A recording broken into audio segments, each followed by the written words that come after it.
ఇక family photo optional మాత్రమేనంట. కుటుంబ సభ్యుల పర్మిషన్ ఇస్తేనే తీయాలి. సీఎం రేవంత్ రెడ్డి చెప్తా ఉన్నారు. ఫ్యామిలీ డిజిటల్ కార్డుల రివ్యూ పైన చెప్పిండు. అయితే కొంతమందికి ఇష్టం ఉండదు.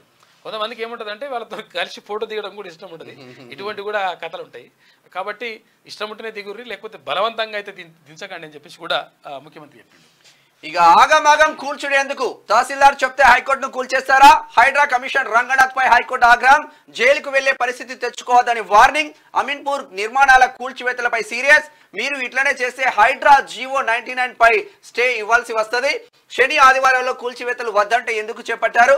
రాజకీయ బాస్ల మాట వింటే బలిపీఠం ఎక్కేది మీరే. రాత్రికి రాత్రే హైదరాబాద్ మారిపోవాలంటే ఎట్లా? చెరువుల్లో ఆక్రమణలు కూల్చివేతకు మేము అడ్డుకోవడం లేదు, కానీ రూల్స్ ప్రకారమే ముందుకు వెళ్ళాలని చెప్తున్నాం. కూల్చివేతలే మీ లక్ష్యమా? ట్రాఫిక్ గురించి పట్టించుకోరా? హైడ్రాకు ఉన్న విధానాలు ఏమిటి చెప్పాలి? హైడ్రాలో భాగంగా చాలా విషయాలు ఉన్నాయి. అందులో ప్రభుత్వ భూములను కాపాడడం కానీ, తర్వాత చెరువులను కాపాడడం కానీ, ఆక్రమణలు తొలగించడం కానీ, ఇటు ట్రాఫిక్ సంబంధించి కూడా కంట్రోల్ చేయడం, ఇదంతా కూడా హైడ్రాకి సంబంధించే ఉన్నాయి. అయితే చాలా ఉన్నాయి. ఈ పనులను వదిలిపెట్టి ఓన్లీ కూల్చివేతల మీదనే పడ్డారు. అది కూడా శనివారం ఆదివారం రోజుల్లో చేస్తున్నారు. మీరు ప్రభుత్వం మెప్పు పొందడానికి, తర్వాత ఎవరి మెప్పు పొందడానికి అధికారులు ఇట్లా అత్యుత్సాహం ప్రదర్శించకూడదు అని చెప్పేసి హైకోర్టు క్లియర్గా చెప్పింది. ఆదివారం సెలవైనప్పుడు కుటుంబంతో గడపకుండా కూల్చివేతలకు వెళ్లాల్సిన అవసరం ఏముంది? శని ఆదివారాల్లో కూల్చివేతలు చేపట్టరాదంటూ ఇదే హైకోర్టు ఫుల్ బెంచ్ తీర్పు వెలువరించింది. దీన్ని పట్టించుకోరా? అసలు కోర్టు ఉత్తర్వులను చదివారా? అయితే అన్ని రకాల స్టేలున్నప్పుడు చర్యలు ఎలా తీసుకుంటారు? అన్ని నోటీసులు ఒకే రోజు ఇచ్చి చర్యలు చేపడతారా? ఇదేనా మీకు తెలిసిన చట్టం? నిబంధనలకు విరుద్ధంగా వెళ్లాలని కలెక్టర్ ఆదేశాలు ఇచ్చారా? అట్లయితే చెప్పండి, ఆ కలెక్టర్నే పిలిపించి ఎవరిని అడుగుతామని చెప్పేసి అమీన్పూర్లో కూల్చివేతల పైన హైకోర్టు మాట్లాడింది. వాస్తవంగా ఒక విల్లా కొనుక్కొని 1.5 కోటి పెట్టి విల్లా కొనుక్కొని గృహప్రవేశం చేసుకొని వాడికి ఏ సర్వే నెంబర్ 6లో పర్మిషన్ తీసుకొని సర్వే నెంబర్ 12లో ప్రభుత్వ భూమిలో కట్టేసిండు. వాళ్ళకి తెలియదు.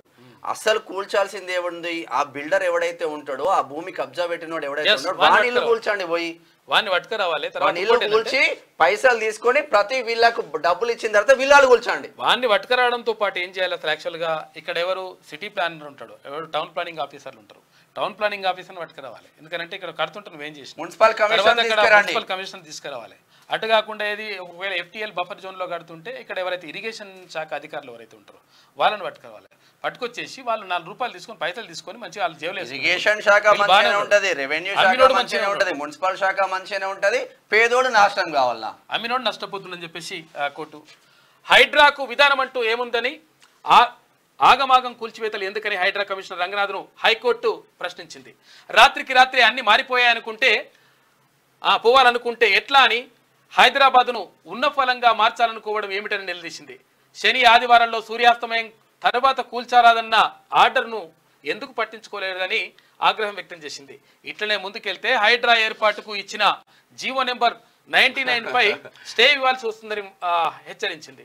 తహసీల్దార్ చెప్తే హైకోర్టును కూడా కూల్చేస్తారా అని ఫైర్ అయింది. చెరువుల్లో ఆక్రమణలు తొలగించొద్దని తాము చెప్పడం లేదని, అయితే ఆక్రమణలు తొలగించాలి కానీ నిబంధనల ప్రకారమే నడుచుకోవాలని చెప్తున్నామన్నది. అయితే సంగారెడ్డి జిల్లా అమీన్పూర్లో హైడ్రా సహకారంతో తహసీల్దార్ చేపట్టిన కూల్చివేతల వ్యవహారంపై సోమవారం హైకోర్టులో విచారణ జరిగింది.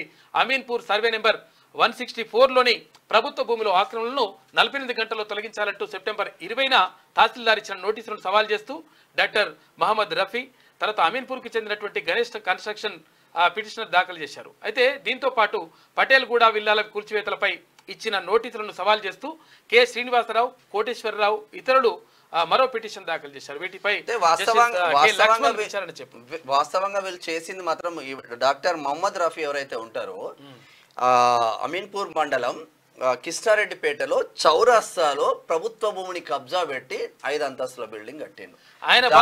దాంట్లో దవాఖానా పెట్టుకున్నాడు. ఆయన బాధ అదనట్టు. అసలు యాక్చువల్ విషయం ఏంటంటే ఎట్టి పరిస్థితుల్లో ఆక్రమణలు కూల్చొద్దని చెప్తలేదు. ఇక్కడ ఏంటంటే హైకోర్టు చెప్తుంది కదా, కూల్చివేతలు వద్దంటుంది కదా, ఆపాలంటుంది కదా అని చెప్పేసి అట్లా కరెక్ట్ కాదు. కాకపోతే ఏంటంటే ఎట్టి పరిస్థితుల్లో ఆక్రమణలు ఏవైతే ఉంటే కూల్చేయమని కూడా హైకోర్టు చెప్తుంది. కాకపోతే ఏంటంటే వాళ్ళకి టైం ఇవ్వండి, తర్వాత ఇంకోసారి నోటీసులు ఇవ్వండి, నోటీసులు ఇచ్చిన తర్వాత ఒక పద్ధతి ప్రకారం వెళ్ళమని చెప్తుంది, కానీ కూల్చివేతలు వద్దని చెప్పి ఎక్కడ కూడా చెప్పలేదు. అయితే రంగనాథ్ అంటా ఉన్నారు, ఒకవేళ ఏది మూసీకి సంబంధించినటువంటి కూల్చివేతలు ఏవైతే ఉంటే అవి హైడ్రా ఖాతాలు వేస్తున్నారు, కాకపోతే వాటికి మాకు సంబంధం లేదని చెప్పేసి అక్కడ కమిషనర్ రంగనాథ్ చెప్తున్నాడు. ఈ హైడ్రా దోపిడీ ఎట్లయిందంటే ఇక్కడ ముందు మన ఆఫీస్ ముందు టిఫిన్ సెంటర్ ఉంటుంది ఒకటి, వాళ్ళు షెడ్ వేసుకున్నారు, రాత్రికి రాత్రి వచ్చి ఎవడు గొలగొట్టిండో అర్థం కాదు కానీ జేసీబీతో గొలగొట్టింది. నిన్న పోయి ఆటలాడితే ఏమో సార్ ఎవరు వచ్చిందో తెలియదు, హైడ్రా రాత్రి వస్తుందని అడుగుతున్నారు.